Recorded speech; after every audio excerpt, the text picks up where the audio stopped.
Isang bagong saksi ang lumitaw. Si Liza ang lettuce. Ayon sa kanya, nakita niya si Carson sa gabi ng krimen. Ngunit may kakaiba sa kanyang mga salita. Ngunit may mali sa oras na ibinigay niya. Ayon sa ledger, nasa ibang lugar si Carson.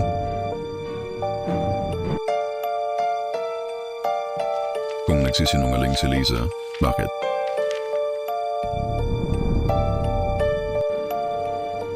Sa likod ng kadiliman, may nag-uusap bago pa mangyari ang krimen.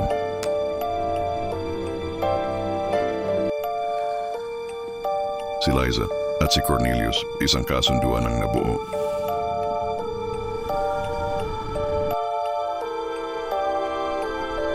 Sa ilalim ng presyon, nabasag ang kanyang kwento.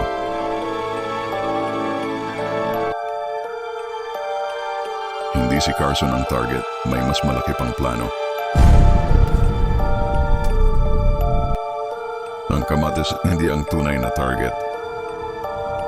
Isa lamang siyang babala at ang susunod mas malapit kaysa sa iniisip mo.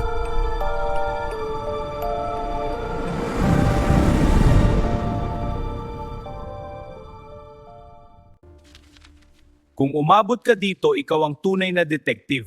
Mag-subscribe ka, kailangan ka ng kaso.